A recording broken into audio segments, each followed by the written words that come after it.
Hey everyone, welcome back. So this week I'm going to tackle a really tricky topic. I'm going to tackle vaping. Hi everyone, I'm Jennifer Colari. I'm a child and family therapist and a parenting coach and the founder of Connected Parenting.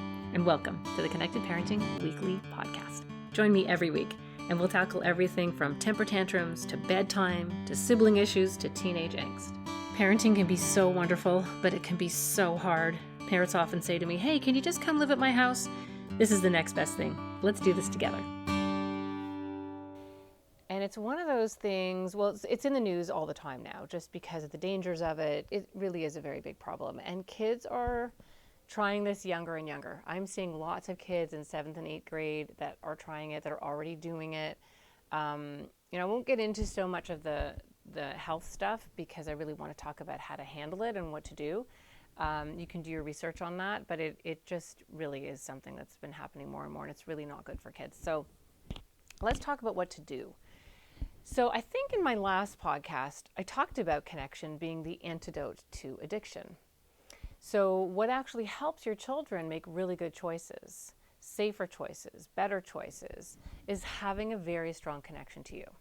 So you kind of want to imagine this invisible umbilical cord between the two of you. And if they in general feel really loved, really supported, feel like you get them, feel like you're parenting them, you're being a frontal lobe for them, you are setting limits and meaning what you say and saying what you mean, there's this really healthy balance, your children will be much less likely to try dangerous things or try vaping or drugs or anything else for that matter. If you're fighting a lot, if the relationship is strained, if you're angry with them all the time, if they're angry with you all the time, which certainly happens, and don't panic, it doesn't mean your kids are going to run off and do these things. I'm just talking about how important the connection is. And let's say you drop them off at a party and you've just been fighting and yelling at each other and lecturing or whatever else has gone on, and they walk into that party and someone says, hey, do you want to try this? If they've just had a big fight with you, they're going to be much more likely to say, okay, fine. If you've had a really nice goodbye and a really beautiful connection and just a moment where you felt really close and really loving, and then somebody walks up and says, hey, do you want to try this? They're going to be much more likely to say, hey, nah, I'm good. Or I'll try a little bit and then I'm going to stop, or I'll try it and not really try it. So that connection is actually really all you've got, especially with your older kids. When your kids are little, you can keep them on your lap. You can go to places with them. When they get older, they're doing these things all on their own, and you have to trust that your parenting, that your love, that your connection is going with them. So you kind of want to be the parent that they want to not do these things for, if that makes sense. So what's key and what can really, really help, especially when your teenagers are really challenging, is to make sure that you are always connecting before correcting. We like to do it the other way around. We like to correct and then we hope for a connection. But often when we start in lecture mode and, we're warning them, they already tune us out. And we've kind of missed a really important opportunity to get our message in there. So there's a couple things I want to say about adolescence. One is that adolescence is actually not really a developmental stage. It's more of a Western phenomenon. So in most cultures in the world, you're a kid, and then you're an apprentice adult. So around 13, 14, 15, you are now absorbed into the adult community. You want to impress the adults. You want to be seen as a man. You want to be seen as a woman. Kids don't even talk like that anymore, really, in the West for sure. So what happens is that orientation, that connection to parents, to please the parents, to impress the parents, which is actually really biologically important because kids don't have a fully formed frontal lobe yet. It's kind of on sometimes and then off sometimes. I mean, arguing with a 14-year-old is fairly mind-boggling. It really is. And so the teenage brain is different. They have many more neurons in the brain. They get bored much more easily. They downgrade danger. Oh, Mom, that's never going to happen to me. Dad, that's not going to happen to me. And they're not lying. They actually really believe that it's not going to happen to them. And if you think back about what it was like to be 13, 14, 15, we kind of thought we knew everything too. So the idea is that in terms of biology, is that kids stay oriented to their parents, want to impress and be part of the adult community, But we still have a frontal lobe, so we can make decisions that help to keep them safe. And that increases the chances that kids actually grow up healthy and strong and end up with a frontal lobe of their own, and then they can do that for their own children. And that connection is actually really part of what keeps that going. But I think it was even around the 1950s. I think it was the 1950s that adolescence was actually coined, or, that teenager was actually coined as a phrase. And so what happened is kids used to kind of go to school until maybe grade 8, and then they'd work. They'd work with their uncles, their dads. They'd work alongside their aunts and their mothers, and really became part of the adult community. And then kids started going to high school. I'm certainly not saying that kids should not go to high school. Of course they should. But what happened was when they started going to high school, they started to orient to each other. And then there was one adult at the front of the room, and maybe only for an hour. Then you switch to another one. So kids started to really orient to one another. That is now multiplied a millionfold with social media, with the access that kids have to each other all hours of the day. There's no time anymore for kids to reflect on things. They're just absorbed in their phones, and the pressure that is on kids today is extraordinary. So the downgrading of danger is really important when it comes to things like vaping or talking to your kids about alcohol and drugs. I will do another podcast on that, but I really want to talk about vaping today.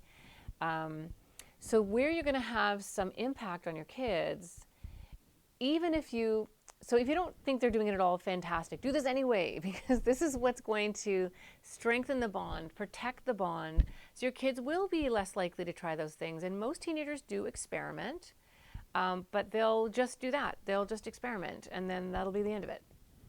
Or they'll try a little bit and be like, I don't like how I feel.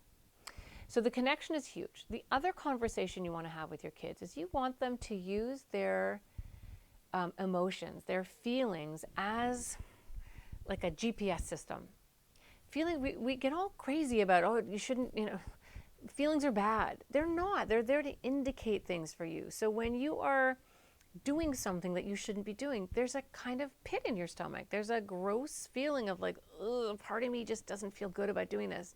And you'll notice that sometimes if you're gossiping, or if you're talking about something you shouldn't be talking about, or getting a little joy out of something that you probably shouldn't, there's a feeling that's like, it's not great. And so you really want to get your kids, from the time that they're little, but especially if they're at an age where they're away from you more and they can go and explore and experiment with things, you want them to pay attention to those feelings. And you want to say, when you try these things or you're around these things, there's going to be a little part of you that just feels like, I'm not ready for this. I don't like this. This doesn't feel good to me. And get them to pay attention to that feeling, to tune into it, and to use it as a guidance system. And they can use that and go, you know what, I'm going to go home early, or I'm going to go hang out with these kids who aren't doing it, or maybe I'm not ready. Like, I love when kids say things like, I'm not ready. I don't want to hang out with those kinds of kids. That's not for me. That's wonderful. That's how you know that they're paying attention to that guidance system. So that guidance system is something you want to make them aware of. And you want to talk about your own guidance system. Give them some examples. If you say something that isn't so great, or I don't know, you judge somebody and you're like, you know what, I said that, but I didn't feel great. I felt that feeling again. I'm not going to do that anymore. And then don't make it a whole lesson. Don't lecture about it for an hour. Sometimes these punctuated, wonderful little moments that you have, that's where the real learning is. And that's where your kids go away and think, I never thought about it that way before. We make everything too big. Like, just think about dropping these little pebbles and letting the rings go out. Let it have that effect. Kids can feel a teaching moment coming. They can feel a lecture coming. And honestly, they don't listen. They listen to the first few sentences and then, and the more they don't listen, the more we keep talking. So have these powerful little moments. Maintain that connection. Make sure that you're doing stuff with your kids, that when they, do come out of their room or they do come off the computer, that you're doing a little bit of connecting with them, and you're joking around with them, and you're catching them being good, and you're kind of connecting before you're correcting. All of that, think of that as a layer of paint that just gets thicker and thicker and thicker. And as it does, that is building resilience. That is building emotional resilience and organization, so they feel like they have a little bit of a thicker skin in the world, and they're a little less likely to care what somebody thinks if they said no to something.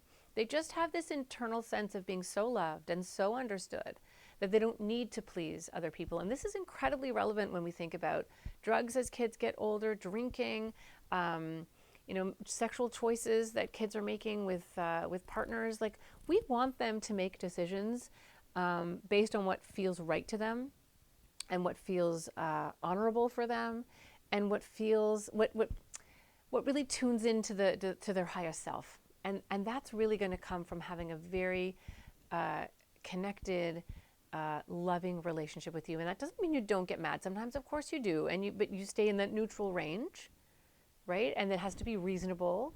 You do need to be a frontal lobe. You know that I'm all about that. But especially as a teenager, that connection is really, really important. And just because they're teenagers doesn't mean they're not going to respond to baby play. Like, tell them how adorable they are. Tell them stories about when they were little. Pull out the baby books. Really get that stuff going.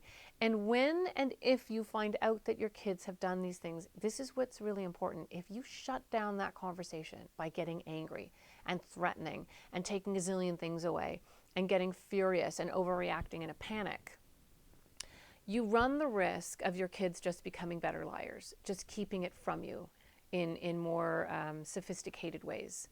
You want your child to be able to come to you and tell you the truth. And when they tell you the truth, you'll know what's going on in their lives, and you can have really good conversations about what that means. And you can use the calm technique where you talk about how hard it is when everybody's doing something, and how, you see everybody talking about it, or they're all Instagramming about it, or whatever is going on in their lives.